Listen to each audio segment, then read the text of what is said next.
Federal Drive is presented by GEHA, Government Employees Health Association, proudly providing health and dental benefits to federal employees and their families. Visit GEHA.com. The latest continuing resolution Congress passed last week avoided a government shutdown. But even if lawmakers achieve that same feat again next year on the two different dates when the CR expires, there's still a lot of other ways the rest of fiscal 2024 could be messy for federal agencies and their vendors. To talk more about it, we're joined now by Larry Allen, the president of Allen Federal Business Partners. And Larry, let's start by talking about some of the implications of the way Congress resolved the latest impending possible government shutdown, which is this laddered CR approach. It's complicated. It's much more complicated than any CR we've ever seen before. What are the main concerns that you have with what's ahead in January and February? Jared, my primary concern still remains that we very much have the possibility of at least a partial government shutdown. In passing the most recent continuing resolution, as you inferred, Congress set up kind of a two-tiered system. The non-controversial agencies, we'll just call them that for sake of identification, their funding is good through January 19th. And I would expect that most, if not all, of those agencies will get their funding for FY24 right around that time.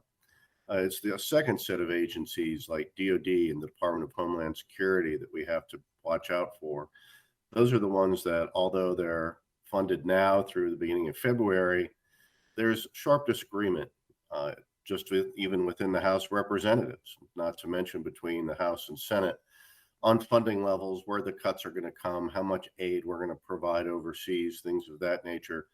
And I just think that we can't discount the fact that there are going to be some members of Congress who won't be happy this appropriation cycle until they get at least a partial shutdown.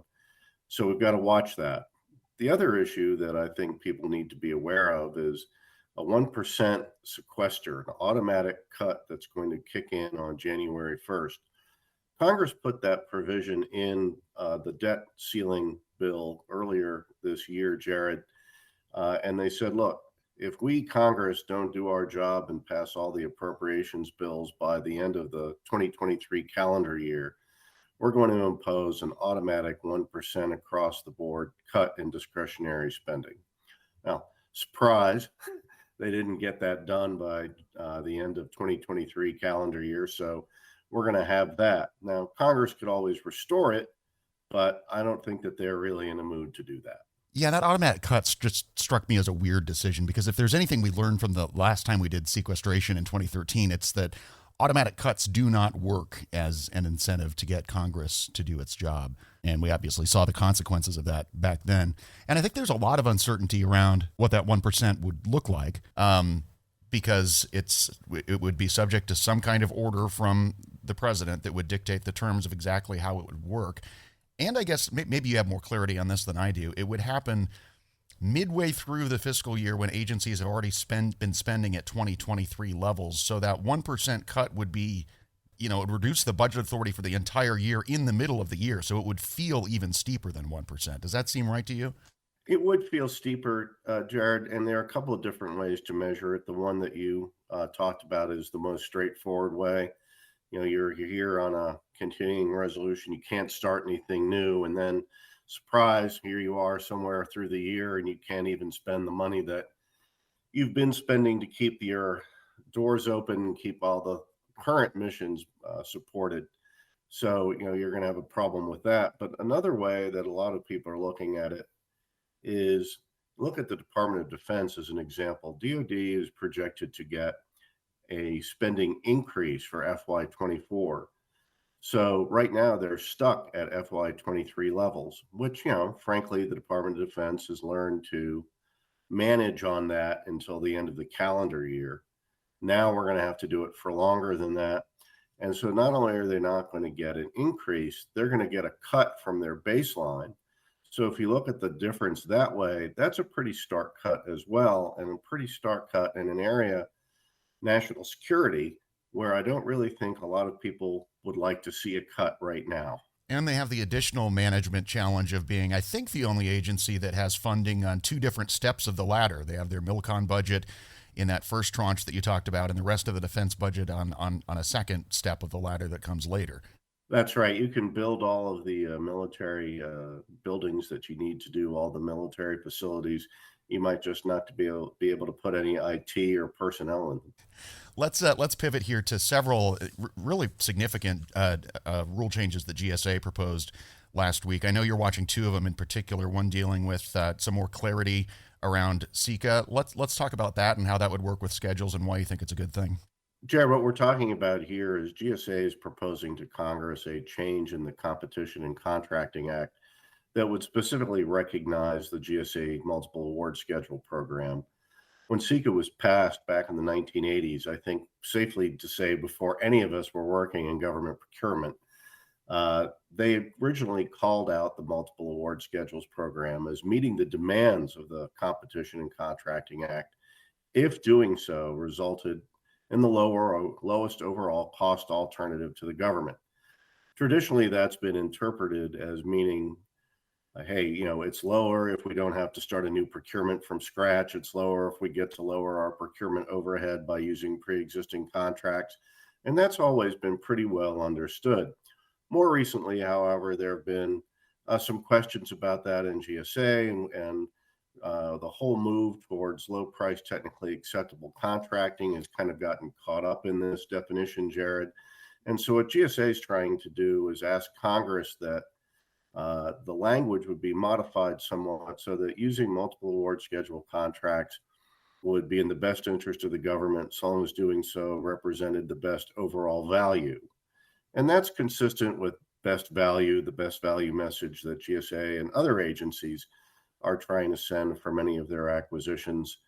Certainly low price has a place, but so too does best value. That's just kind of common sense from everybody's business and personal lives. And so I think this is a good move. I think this is something that GSA has wanted to do for a couple of years. Now they've asked Congress to do it. I hope that Congress will look upon that favorably. Do you see it as meaningfully reducing the number of cases where agencies feel like they need to do LPTA competitions? I'm not so sure from a customer perspective, Jared, except for the fact that if this modification does go through, it'll be something that GSA and its scheduled contractors will be able to say, hey, we meet the brand new revised SECA definition, which is always something that you can play off to increase the visibility of the program and remind people, hey, the schedules are here, they're competitive, they're a good way to buy. I think internally inside GSA, it will eliminate some confusion about just what that precise meaning is on value versus cost. And I think it might clear up as many internal headaches as it does external ones.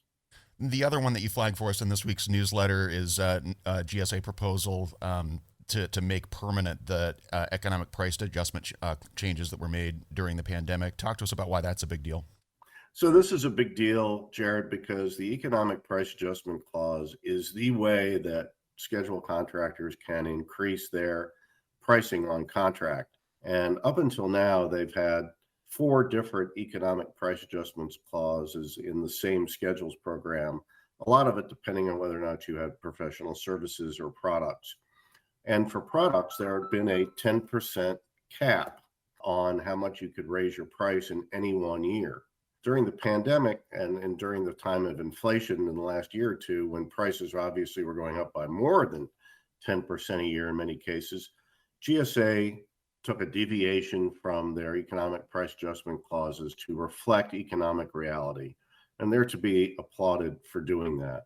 Now what they're trying to do is seeking to make that deviation permanent by saying, hey, GSA scheduled contracts are by definition based on commercial market prices and commercial market habits. We ought to be able to have an economic price adjustment mechanism in place that recognizes fluctuations in commercial pricing as impacting the price that buyers will pay on schedule, whether that's a decrease, which most contractors do decrease their prices in order to remain competitive when they need to do that, or an increase. If you have something, say, we've had in the past, we've had a hurricane take out a substantial amount of wood from forest production, and that caused the price of wood-based furniture to increase substantially. And so GSA had to make a special determination that wood furniture companies could increase their pricing. It's the same thing here, but rather than doing it on a one